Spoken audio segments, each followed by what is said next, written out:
Om Namo Bhagavate Vasudevaya. Om Namo Bhagavate Vasudevaya. Narayana Namaskritya Naram Chaiva Narottamam Devim Saraswatim Vyasam Tato Jayamudire Nashtaprayeshu Abhadreshu Nityam Bhagavata Sevaya Bhagavati Uttam Shloke Bhaktir Bhavati Naishtiki. So today we are starting new chapter, Canto 4, Chapter 27, attack by Chandavega on the city of King Puranjan and the character of Kalkanya.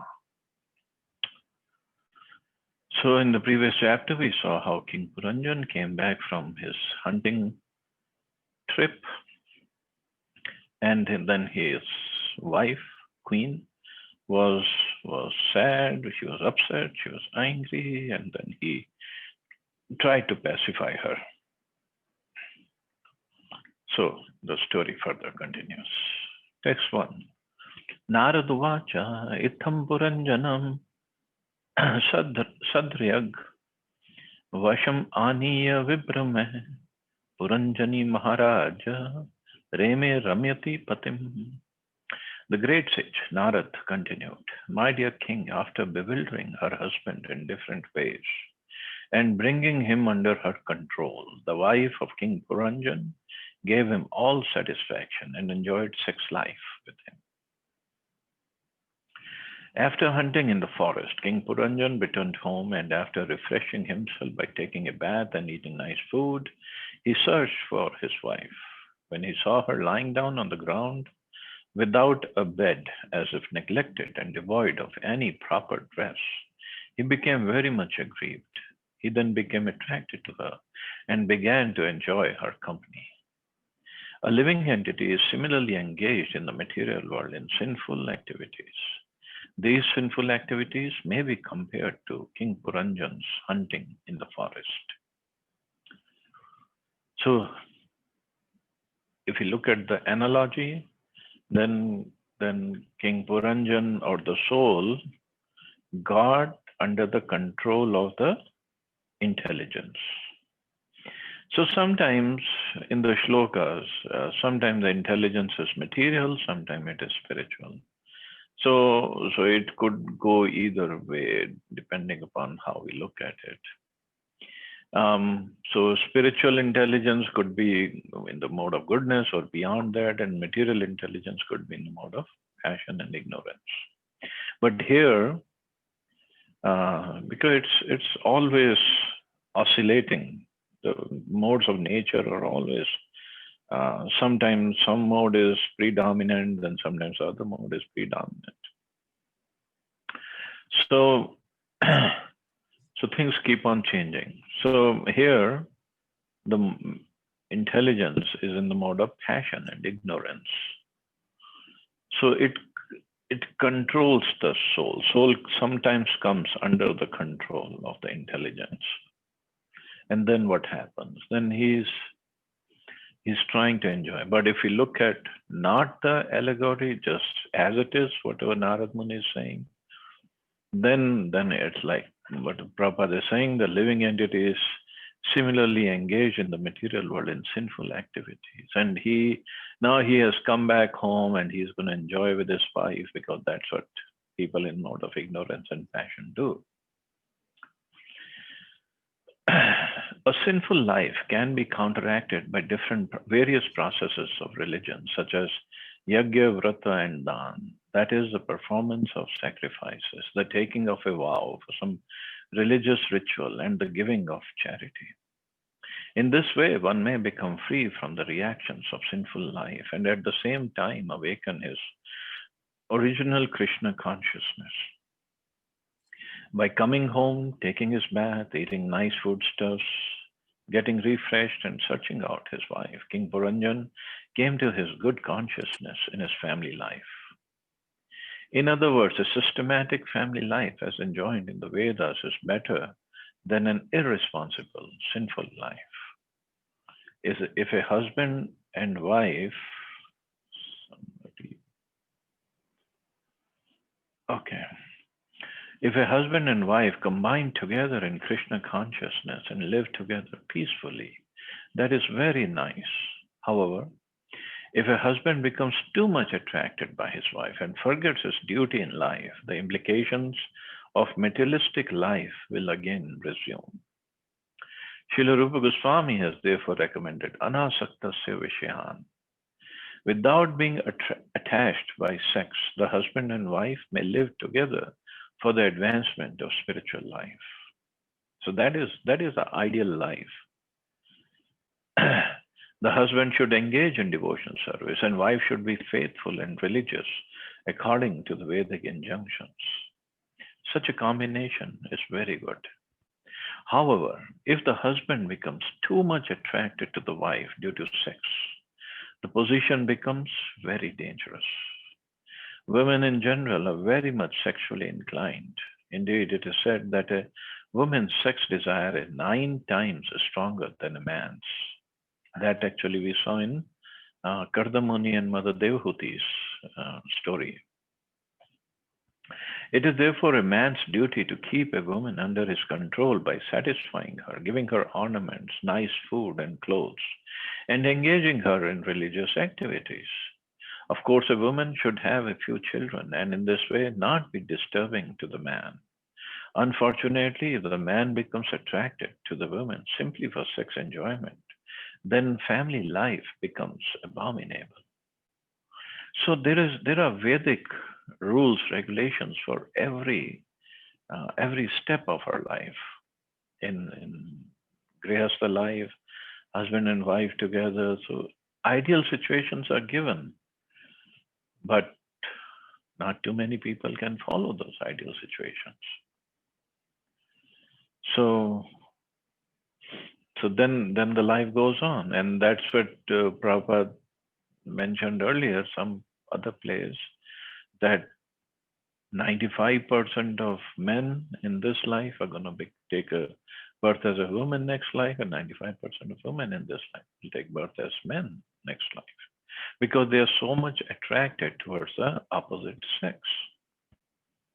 And the thing is, then they think that being in the opposite sex body, if a man thinks, oh, a woman is so beautiful and so charming and so attractive, so he's constantly thinking of the woman's body. So he thinks he can enjoy better in that body. So he will get a woman life, a woman's body next life. And similarly, the women, when they think, oh, man is so strong, so masculine and charming and whatever, and powerful, and he is dominating, so she gets a man's body next life. But the problem is, it could be in a human form or it could be some other form, could be some other species, depending upon our karmas.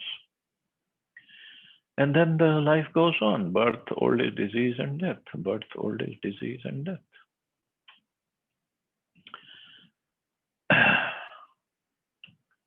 That's where Vedic scriptures come in and tell us anasaktya vishahan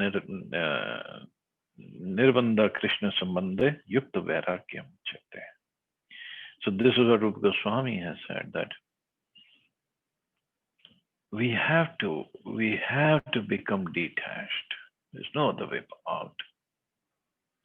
And so yukta vairagya is when we engage all our senses in the service of Krishna.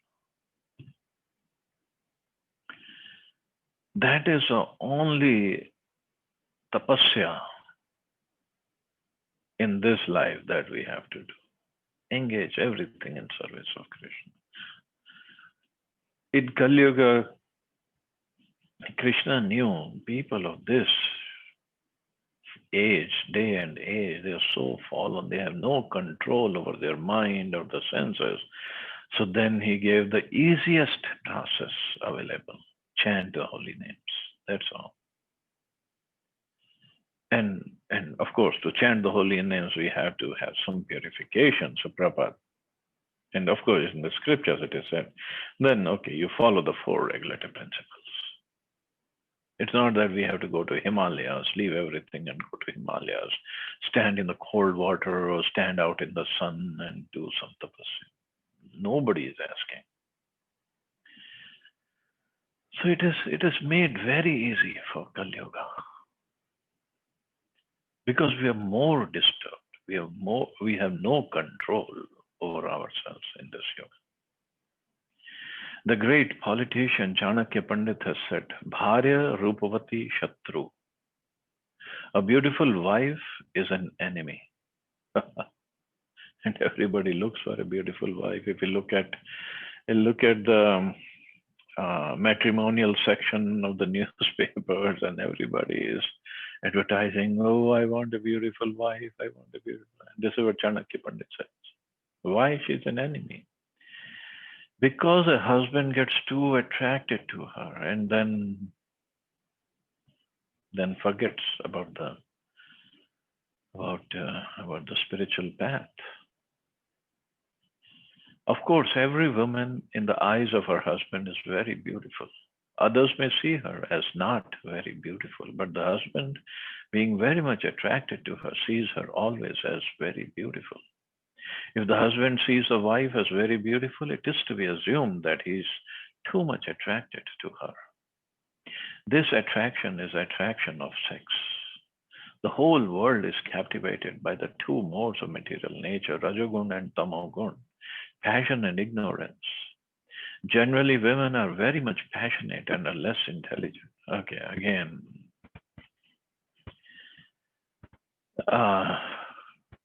this is what in the beginning of Bhagavatam also this point came. So less intelligent doesn't mean no brains. It just they like to think more from emotional point of view than from objective point of view. Which some men are also, but it's in general. It's in general. They're more emotional, but it's nothing wrong with being emotional. That's why Prabhupada over and over again, he said, because they are emotional and they take, they are ready to surrender. So they take this devotional service very easily because they're ready to surrender to Krishna. Men, on the other hand, they like to analyze everything first. Then it is even then it is very difficult for them to surrender. So Prabhupada further said, therefore, somehow or other, a man should not be under the control of their passion and ignorance. By performing bhakti yoga or devotional service, a man can be raised to the platform of goodness. If a husband situated in the mode of goodness can control his wife, who's in passion and ignorance, the woman is benefited. Forgetting her natural inclination for passion and ignorance, the woman becomes obedient and faithful to her husband who is situated in goodness. Such a life becomes very welcome. The intelligence of the man and woman may then work very nicely together and they can make a progressive march towards spiritual realization. Otherwise, the husband, coming under the control of the wife, sacrifices his quality of goodness and becomes subservient to the qualities of passion and ignorance. In this way, the whole situation becomes polluted. And that is also true in material world. Most of the husbands, they are completely under the control of their wives. Mataji is here, must be thinking, come on, Prabhu, it doesn't happen in our household. But I'm just talking in general. They are completely controlled. And Prabhupada, later on, there's a story of Sukanya and her husband. Her husband was, I think, Charvak Muni, maybe some other Muni. I'm forgetting the name. And he's very abusive. And still, she controlled him. And Prabhupada tells over there how a lady can control her husband. But anyway, the point is, a husband should be in the mode of goodness through by practicing devotion service, and then he can lead the family in the right way, setting a right and good example. The conclusion is that a household life is better than a sinful life devoid of responsibility. But if in the household life the husband becomes subordinate to the wife, involvement in materialistic life again becomes prominent. Okay, here Prabhupada is only talking about materialistic wife, not a devotee wife, not a Vaishnavi. Vaishnavis are way beyond passion and ignorance. It's not about Vaishnavis. In this way, a man's material bondage becomes enhanced. Because of this, according to the Vedic system, after a certain age, a man is recommended to abandon his family life for the stages of vanprasth and sannyas, so that his remaining attachment is gone and he works further for a spiritual goal. Sa Raja Mahishim Rajan Susnatam Ruchirananam Kritas Kritaswastayananam Triptam Abhyanandad Upagatam. The queen took her bath and dressed herself nicely with all auspicious garments and ornaments. After taking food and becoming completely satisfied, she returned to the king. Upon seeing her beautifully decorated, attractive face, the king welcomed her with all devotion. A woman is generally accustomed to dress herself nicely with fine garments and decorative ornaments. She may even sometimes wear flowers in her hair. Women especially dress themselves up in the evening because the husband comes home in the evening after working hard all day. It is a duty of the wife to dress herself up very nicely so that when her husband returns home, he becomes attracted by her dress and cleanliness and thus becomes satisfied. In other words, the wife is the inspiration of all good intelligence. Upon seeing one's wife dressed nicely, one can think very soberly about family business. When a person is too anxious about family affairs, he cannot discharge his family duties nicely. A wife is therefore supposed to be an inspiration and should keep the husband's intelligence in good order so that they can combinedly prosecute the affairs of family life without impediment. So just see Prabhupada being a sannyasi, although he was a grihastha before, but being a sannyasi, he's writing so nicely about the grihastha ashram, how we should work in the grihastha ashram together, husband and wife. But all these instructions people used to follow earlier, but nowadays everything has gone down. But if somebody follows the instructions, then definitely there'll be cordial environment in the family, and combinedly they can work towards a spiritual goal also. And here Prabhupada says the wife is the inspiration of all good intelligence. It's not just like in the previous verse, Prabhupada is saying about passion and ignorance. It's not only that. It depends. No, it depends. Varies from wife to wife. So actually the house or the home, house becomes home because of a wife.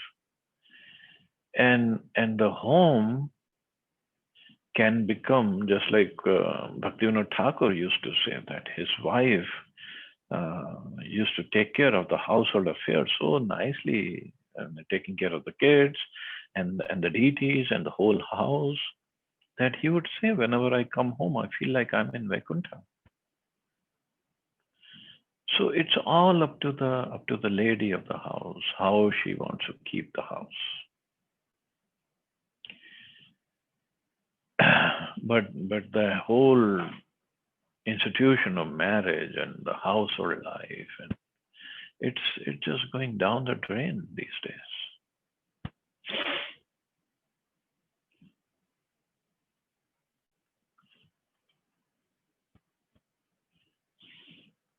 Now, not just live-in relationships are in fashion, but that's basically it's all about sex, nothing else. I've also heard of contract marriages. So, man and woman they sign a contract. So the contract was actually it was one of our company vice presidents. He was telling us that he had contract marriage with his wife. So they both are working here, and obviously they didn't want kids because contract marriage. Who's going to take care of the kids? So they didn't want kids, and contract marriage means they would keep their money to themselves. They're not going to share the money. So the house they were living in, so whatever expenses would come, they would divide half and half, and they would both take separate vacations, go on separate vacations. So I was like, then what is the point in living together? We were like, this is what we agreed upon. What can you do? So that's also is going on these days because nobody trusts anybody anymore, and everybody wants their freedom, their independence. तयोपगूढ़ः परिरब्धकन्धरो रहो अनुमन्त्रैर अपकृष्टचेतनः न कालरंहो बुबुधे दुरत्ययम् दिवा निशेति प्रमदाप परिग्रहः. Queen Puranjani embraced the king, and the king also responded by embracing her shoulders. In this way, in a solitary place, they enjoyed joking words. Thus, King Puranjan became very much captivated by his beautiful wife and deviated from his good sense. He forgot that the passing of days and night means that his span of life was being reduced without profit.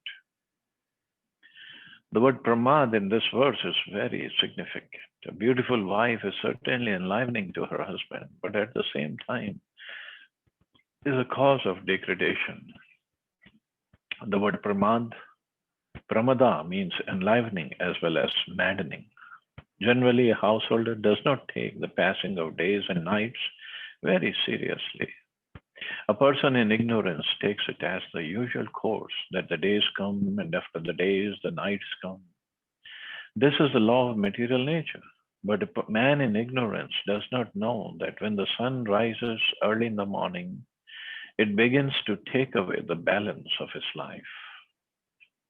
Thus, day after day, the span of one's life is reduced, and forgetting the duty of human life, the foolish man simply remains in the company of his wife and enjoys her in a secluded place. Such a condition is called Apakrishta Chetana, or degraded consciousness. Human consciousness should be used for elevation to Krishna consciousness. But when a person is too much attracted to his wife and family affairs, he does not take Krishna consciousness very seriously. He thus becomes degraded, not knowing what he can buy back, even that he cannot buy back even a second of his life in return for millions of dollars. This is what Chanakya Pandita said. Even by spending millions of dollars, we cannot buy back even a second of a life. So if you look at 8:28 a.m. on November 21st, 2020 in Delhi is gone. It's gone forever. Not going to come back.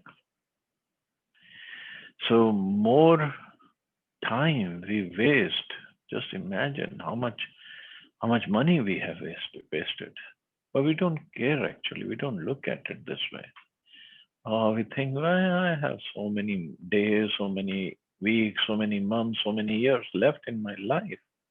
I can enjoy and I'll take up the spiritual path later on. But that later on does not come. And even if it comes later on, we wasted so much of time we could have used in the service of Krishna.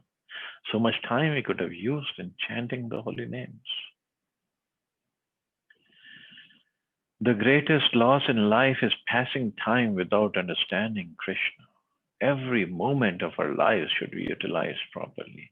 And the proper use of life is to increase devotion service to the Lord. Without devotional service to the Lord, the activities of life become simply a waste of time. Shram eva hi kevalam. Simply by becoming dutiful, do not make any profit in life. Dutiful means just taking care of our material duties.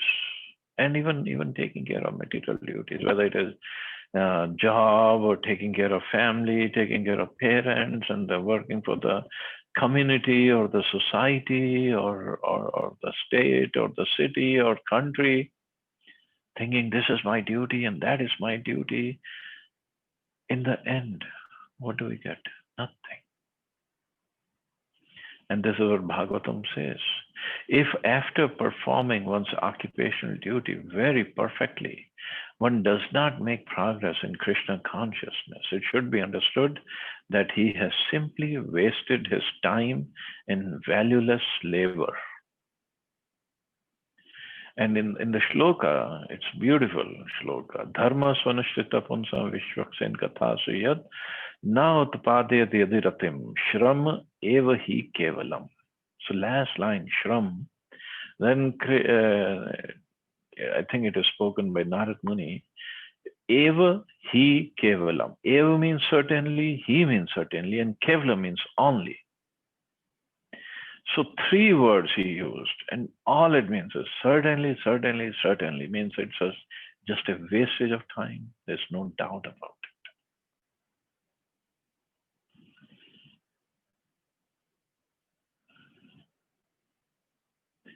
But people get so, nobody says that one should not take care of his material responsibilities towards the parents, towards the family, wife, children, husband, society. Oh, what is our real responsibility? It's not just to provide money and material facilities and give good education to children. That's very important. Nobody is saying that it's not important. But that's not it. To bring them on the path of spiritual life, on path of devotional life, that is a real responsibility. So we have to do both. We have to try to do both. And if we just do material duties, even then, in the end, it will be, if I won't say nobody will be happy, not everybody will be happy. Definitely, it's going to happen. Cannot satisfy everybody.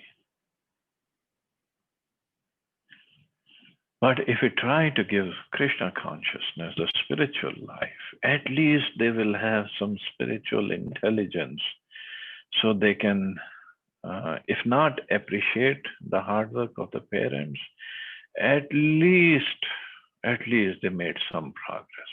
That's all. That'll be big satisfaction for a person who's leaving his body. Otherwise, it's just a wastage. Wastage of everything, time, efforts, money, everything is wasted. Shayan unna dhamado mahamana mahartalpe mahesh bhujopadhi tameva viro manute param yatas tamo abhibhuto na nijam param chayat. In this way, increasingly overwhelmed by illusion, King Puranjan, although advanced in consciousness, remained always lying down with his head on the pillow of his wife's arms. In this way, he considered women to be his ultimate life and soul. Becoming thus overwhelmed by the mode of ignorance, he could not understand the meaning of self realization of his self or of the Supreme Personality of Godhead. So, this is the life of 99% of people. So, with his head on the pillow of his wife's arms, means he was completely in passion or ignorance, and he could not think of his real goal of life, which is self-realization. Human life is meant for self-realization. First of all, one has to realize his own self, which is described in this verse as Nijam. Then he has to understand or realize the super soul or Paramatma, the Supreme Personality of Godhead. However, when one becomes too much materially attached, he takes a woman to be everything. This is the basic principle of material attachment. In such a condition, one cannot realize his own self or the Supreme Personality of Godhead. In Srimad Bhagavatam, it is therefore said, Mahat Sevam Dwaram Ahur Vimuktes. If one associates with Mahatmas or devotees, his path of liberation is opened. But if one becomes too much attached to women or to persons who are also attached to women, that is, attached to women directly or indirectly, he opens the Tamo Dwaram, the door to the darkest region of hellish life. So it's not just man getting attached to women, then it is Tamo Dwaram. It's a woman when she gets attached to men. It's also the same thing. And it's not, again, it's not the women are the gateway to hell, or man is a gateway to hell. It's the attachment in a wrong way, attachment to enjoy the opposite sex, attachment to exploit the opposite sex. That is what takes us to hell. Generally, this is what people conclude from this, that the women are the problem. No. That is why in some cases they say women should be all covered up. But that does not reduce the attachment or the attraction of the man for the woman. It does not. It in fact increases more.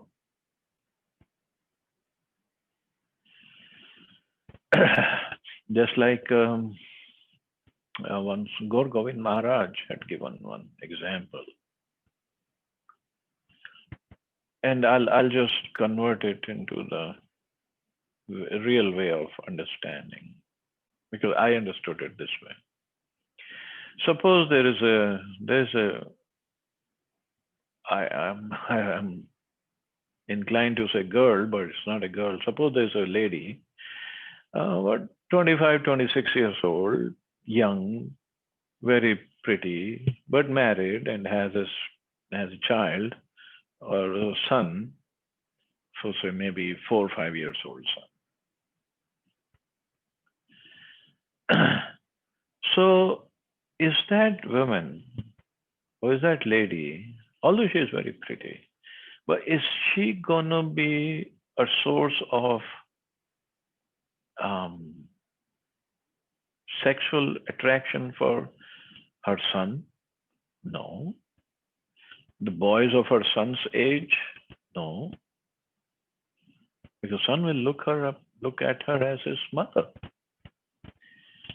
And in fact, not just 5-year-old, maybe 6, 7, 8, 9, 10 years old, they will not look at her in a wrong way. And then comes, maybe she has a brother, so her brother will not have a wrong feelings towards her, and chances are brothers, friends also. Her father will not have wrong feelings towards her. Her grandfather will not have wrong feelings towards her. So it's a very actually small percentage of people who would have wrong feelings.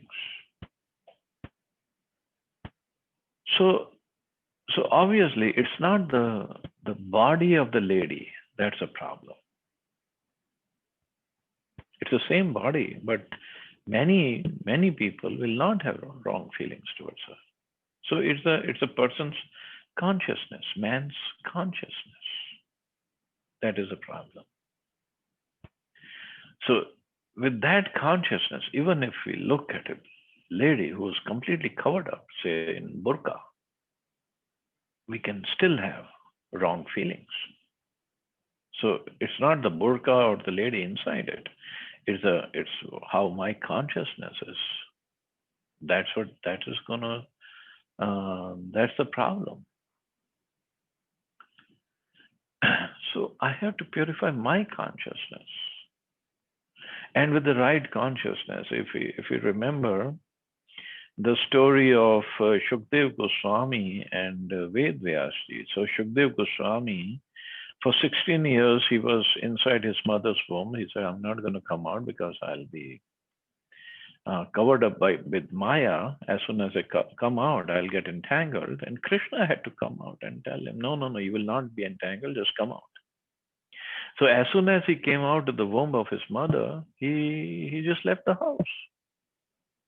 He went to the forest. And Vyasadeva ran after him, calling him, "The son, please come back. I want to teach you something." And Shukdev Goswami, although completely naked, and he was just walking in front. And he happened to pass by a lake where some ladies were bathing, and they were naked. And when Shukdev Goswami passed by, the ladies just looked at him and they didn't even cover themselves. But as soon as they saw Ved Vyas, they tried to cover themselves up. So Ved Vyasji got bewildered. He said, "My son, who's 16 years old and completely naked, he walked by, you didn't cover yourself, and I'm pretty much the age of your grandfather. I'm an old man, but looking at me, you're covering yourself up. Why?" Because there's also one thing about ladies, that they have a sixth sense about people, about their eyes or how they look at you. So the lady said, when Shukdev Goswami walked by, he didn't make any distinction whether we are men or women, whether we are naked or covered up. To him, it didn't matter. But when you came, you are a grihastha. So you made the distinction and we understood. So we covered ourselves up. So a person like Shukdev Goswami, he didn't make any difference. What's it? Men, women, covered, non-covered. Because he was not at all interested in sense gratification. Of course, Ved Vyasji was not also, but being a grihastha, he had to make the distinction. He had to distinguish between the two. So it's all up to our eyes, and our eyes are just an instrument. Eyes themselves don't do anything. It's a consciousness, how we look at things. And consciousness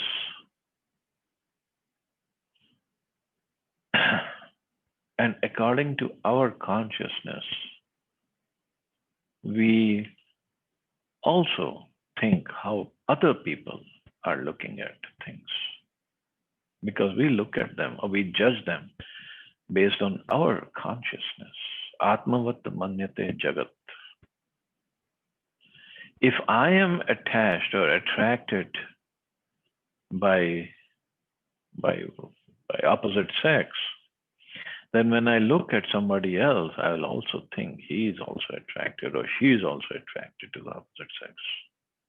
Or if I'm attracted to making money, then I'll look at everybody as, oh, they also want to make money, and that person also wants to make money. If I have some cheating propensities in my heart, I'll look at everybody that they are also cheaters. That's because what is in me, that's how I look at the world.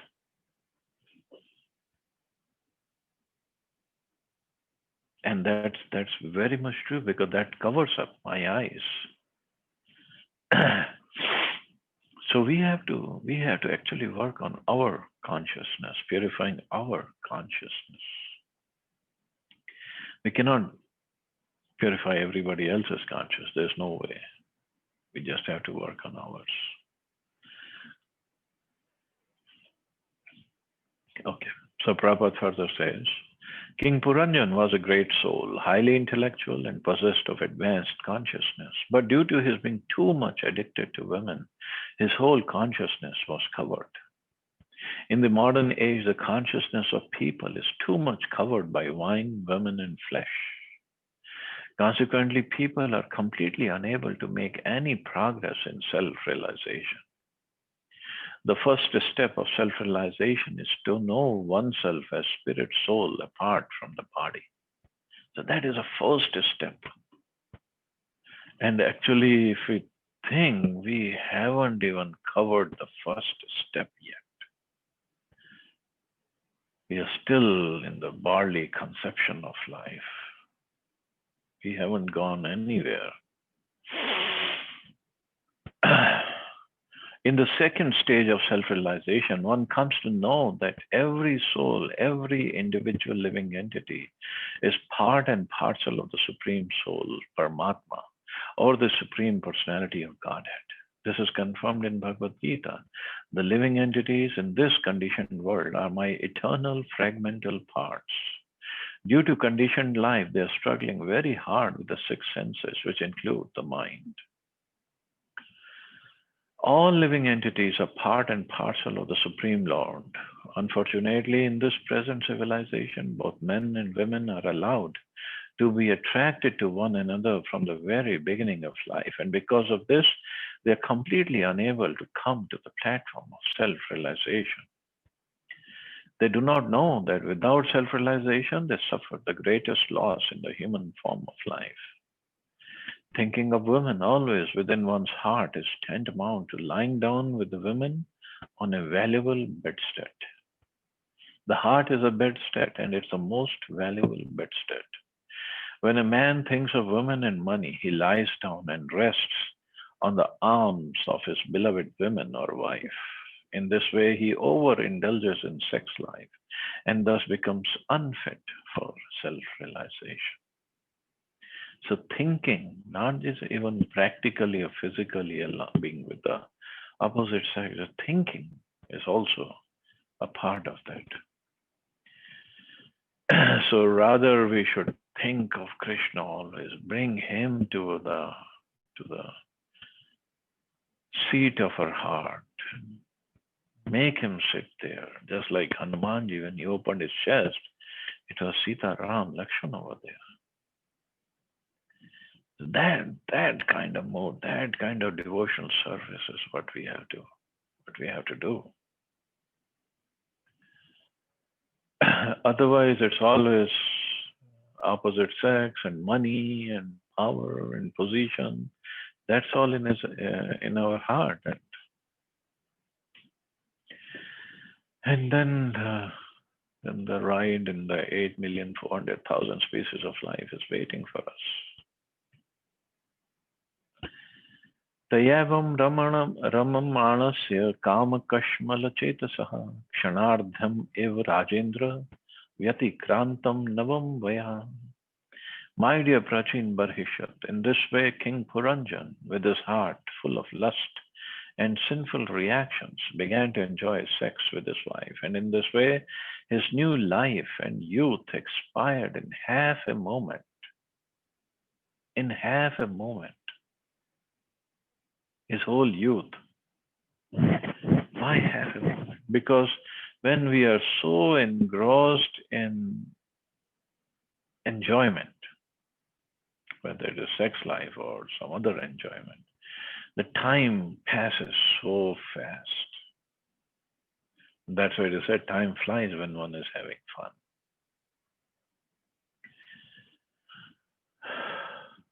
Srila Govindas Thakur has sung, Ei dhan jovan putra parijan, ithe kiyache paratiti re. Kamal dala jala jeevan talamal bhajahu hari pataniti re. In this verse, Srila Govindas actually says that there is no bliss in the enjoyment of youthful life.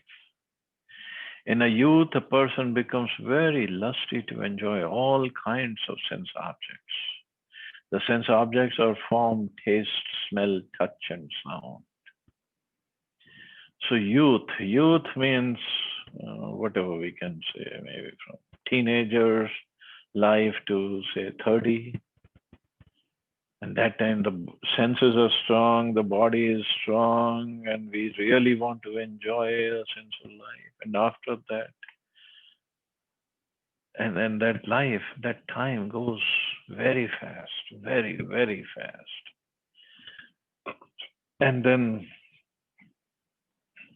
the mature age comes, and then basically time stops going anywhere because we are so much thinking about a young, youthful life, how either we wasted or we enjoyed or whatever we did. And now the body is there, the thought process is the same. We want to enjoy, but the senses are not as strong. And then the disease is starting to take over, and then the tension starts, anxiety starts, frustration is there, and then basically the time doesn't go anywhere then. The modern scientific method or advancement of scientific civilization encourages the enjoyment of these five senses. The younger generation is very pleased to see a beautiful form, to hear radio messages of material news and sense gratificatory songs. Radio messages. For that time, radio was a chief source of all this, but now internet has everything. And the smartphones, not just as listening to songs, one can even watch all sorts of nonsense videos. So here, radio messages of material news and sense gratificatory songs, to smell nice scents, nice flowers, and to touch the soft body or breasts of a young woman and gradually touch the sex organs. All of this is so very pleasing to the animals. Therefore, in human society, there are restrictions in the enjoyment of the five sense objects. If one does not follow, he becomes exactly like an animal. So Prabhupada writes wonderful sentences, and all of a sudden, in the end, he just bursts a bubble like anything. Thus, in this verse, it is specifically stated, Kama Kashmala Chetasaha. The consciousness of King Puranjan was polluted by lusty desires and sinful activities. In the previous verse, it is stated that Puranjan, although advanced in consciousness, lay down on a very soft bed with his wife. This indicates that he indulged too much in sex. The words Navam Vaya are also significant in this verse. They indicate the period of youth from age 16 to 30. These 13 or 15 years of life are years in which one can very strongly enjoy the senses. When one comes to this age, he thinks that his life will go on and that he will simply continue enjoying his senses, but time and tide wait for no man. The span of youth expires very quickly. One who wastes his life simply by committing sinful activities in youth immediately becomes disappointed and disillusioned when the brief period of youth is over. The material enjoyments of youth are especially pleasing to a person who has no spiritual training. If one is trained only according to the bodily conception of life, he simply leads a disappointed life because bodily sense enjoyment finishes within 40 years or so. After 40 years, one simply leads a disillusioned life because he has no spiritual knowledge. For such a person, the expiration of youth occurs in half a moment. Thus, King Puranjan's pleasure, which he took in lying down with his wife, expired very quickly. So very, very real picture Prabhupada is painting here. And in fact, in this age, 16 to 30, so that is the age when the students are in college. And somehow in colleges here, now in India is also happening. I cannot blame only the Western countries, but here it is. If we go to college or the hostel, here they call it dormitory, over the weekend, especially Friday night and Saturday night, it's just so ridiculous, so vulgar, so noisy, because everybody is drinking and just having sex. That's all. And the idea is more and more score you have to do. It's like a competition. How much score you make for both men and women, boys and girls, both. And the alcohol and the drugs that go on, it's crazy. We say youth are the future of our country, whether India or America or any other country in the world. But if this is the future, then definitely there's a problem. So only spiritual practices, spiritual knowledge, spiritual training, spiritual association is what can save a country or save the world from going to hell. But how many people are interested in spiritual training? How many of them? Just few, very few, maybe 0.1%. And that is the best age when one can take up spiritual practices and make great progress. But how many are interested? Kam Kashmala Chetsa also indicates that unrestricted sense enjoyment is not allowed in the human form of life by the laws of nature. If one enjoys his senses unrestrictedly, he leads a sinful life. The animals do not violate the laws of nature. For example, the sex impulse in animals is very strong during certain months of the year. A lion is very powerful. He is a flesh eater and is very strong, but he enjoys sex only once in a year. Similarly, according to religious injunctions, a man is restricted to enjoy sex only once in a month after the menstrual period of the wife. And if the wife is pregnant, he is not allowed sex life at all. That is a law for human beings. A man is allowed to keep more than one wife because he cannot enjoy sex when the wife is pregnant. If he wants to enjoy sex at such a time,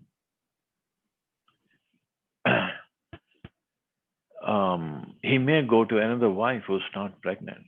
These are laws mentioned in Manu Sahita and other scriptures. These laws and scriptures are meant for human beings. As such, if one violates these laws, he becomes sinful. The conclusion is that unrestricted sense enjoyment means sinful activities. Illicit sex is sex that violates the laws given in the scriptures. When one violates the laws of the scriptures or the Vedas, he commits sinful activities. One who is engaged in sinful activities cannot change his consciousness. Our real function is to change our consciousness from Kashmal, sinful consciousness, to Krishna, the supreme pure. As confirmed in Bhagavad Gita, Param Brahma Param Dham. Krishna is the supreme pure. And if we change our consciousness from material enjoyment to Krishna, we become purified. This is a process recommended by Chaitanya Mahaprabhu as a process of Chetodarpan Marjanam, cleansing the mirror of the heart. So that's what we have to do. Cleanse the mirror of the heart by Param Vijayate Shri Krishna Sankirtanam, by chanting of the holy names. And slowly, slowly, slowly, from passion and ignorance, we can rise to the mode of goodness. So it's a long process, but we are on the right path. So anyway, we'll stop here. See anybody has any questions or comments.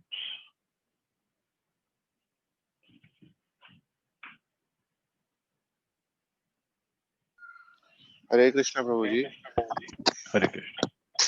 Prabhu, I have faced an experience when you are on spiritual path, you start doing chanting, wearing tilak, going to temple, or start listening to lectures, kirtan, and all those people immediately start thinking, "Oh, ye to gaya. Now he will take the sannyas and become a Baba immediately." So it is sometimes, you have to be like people are saying, even in your relatives, your people in your neighborhood, everybody starts thinking like that कि ये तो गया यार अब तो कुछ नहीं हो सकता इसका. It's very like sometimes when you are new into that, it makes you withdraw from the bhakti. Sometimes it frustrates you. Other times then you start keeping quiet. जाने दो यार अपना करते रहो. Yeah, there are many reactions, and yeah, people do say, yeah, बाबा जी बन गया, ये कोई उम्र है करने की, हाँ, इस उम्र में तो खाओ पियो जियो एंजॉय करो लाइफ exactly. बनाओ ये करो वो. But then again, those who have understood, I mean, what is the old age? Somebody asked Prabhupada. Prabhupada was giving sannyas to some disciples, and they were young. They were like 19, 20 years old. And the Right. journalist asked, why are you giving sannyas to them at such a young age? The bhakti is for old age. So Prabhupada asked him, what is the definition of being old? So he said the definition of being old is one who is close to death. So Prabhupada said, where is the guarantee? These boys are not going to die before I do. So they're also close to death. So 20 years is as close to death as 72 years old. Exactly. It's just a matter of how we look at things. Otherwise, people, even if they are in 80s, you approach them, they say, no, we don't want to get into this, all this devotional service. We are young. So, Prabhuji, Hare Krishna. Hare Krishna. Dandvat always to Srila Prabhupada. Prabhuji, so that means the children should not, like, I know Prabhupada would say that education would corrupt the mind, but given this, what we have discussed, like, especially about the colleges and all, so do you take what's your advice for the children? They should go to college or they should be given that culture and then they can sustain such an environment, especially if they happen to study in US? No, we have to give them a good foundation.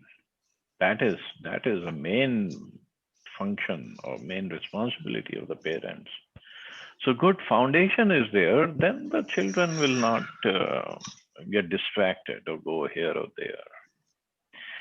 Yeah, actually, in devotional devotee circles, I've also seen many children. Teenager life is like they want to experiment, and they do experiment. But when then the foundation is good, then they come back. But that doesn't mean we stop them from college education or some higher education. If they're qualified, they should go for college education because in just like in Ishopanishad, it is said, no, the Vidya and Avidya, they should go together hand in hand. So, so that education is also important. One has to make a good career also. We are not at this time age at the stage where we have proper varnashram system set up and then everybody is taken care of that way. That if one doesn't go to college and he still can make a good living. So that system is not there. So one has to do the best. But at the same time, for children, one has to give them a solid foundation of spiritual life and lovingly, because that children, when they're young, especially teenagers, Bye. Baba ko bye. their last Yo, thing yo. they want to hear is their parents.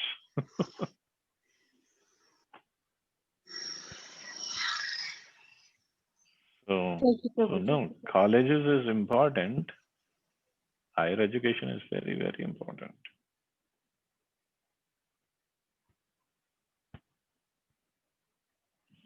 Hare Is it Krishna, okay? Prabhuji. Hare Krishna. Prabhuji, I was just realizing one thing, that in our Sanatan Dharma, we are, getting a knowledge of controlling our senses. And we थोड़े दिन पहले ना I met somebody who was follower of Osho. Must have heard of Okay. Osho. Mhm. In Osho, मतलब वो उनकी जो process है, they say कि you should enjoy all your senses. Right Yeah. opposite. So मतलब वो मेरे से इतना बहस करने पे तैयार कि नहीं, हमको अपना senses enjoy करना चाहिए. And I was like, no, our Sanatan Dharma is saying कि we should control our senses. ऐसा नहीं होता कि जो मन किया वो कर लिया. So they were saying, no, oh, you just come and see our Osho. I said, sorry.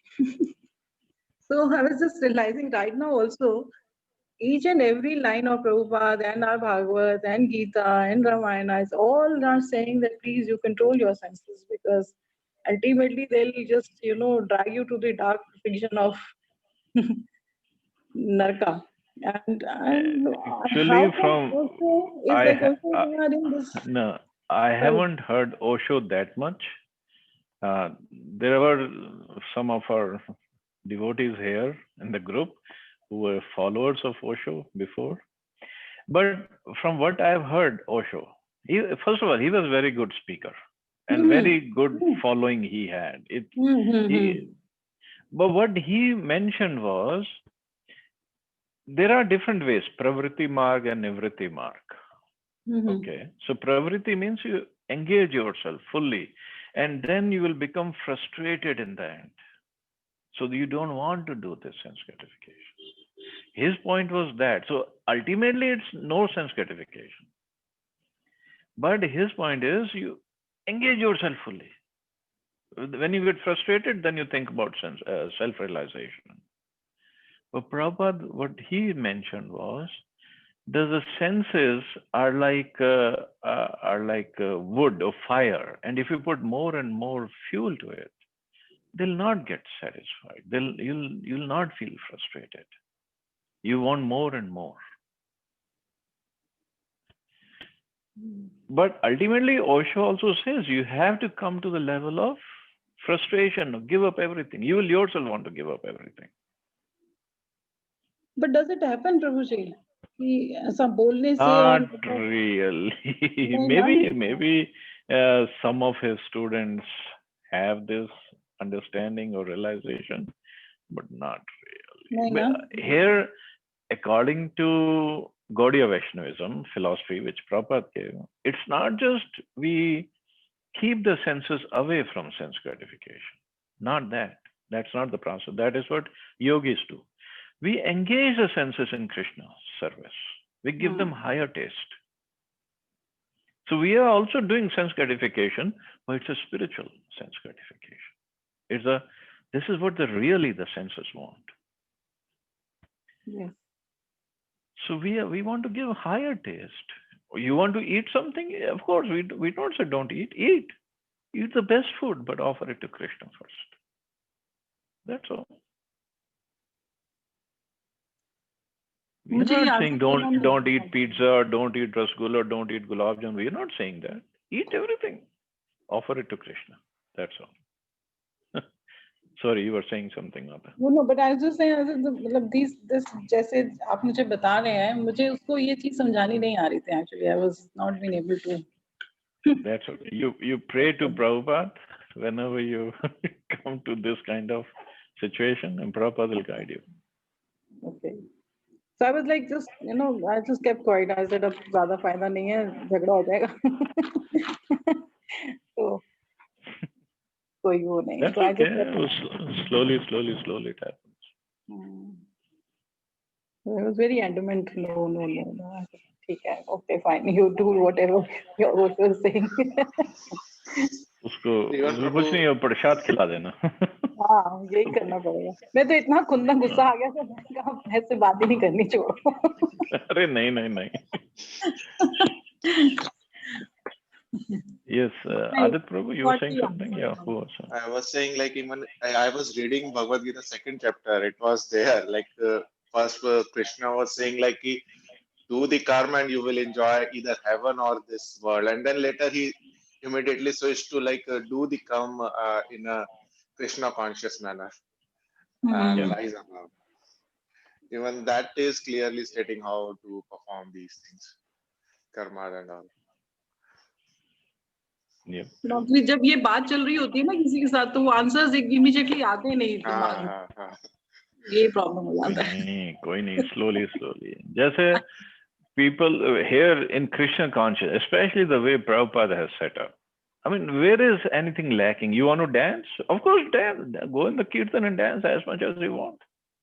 Why we have to go to bars and clubs to dance? And kirtan, people dance for hours and hours. Yes, Prabhuji. Sometimes their energy is matchless. हाँ. You can't It don't is. think to match their energy. Yeah, it definitely is.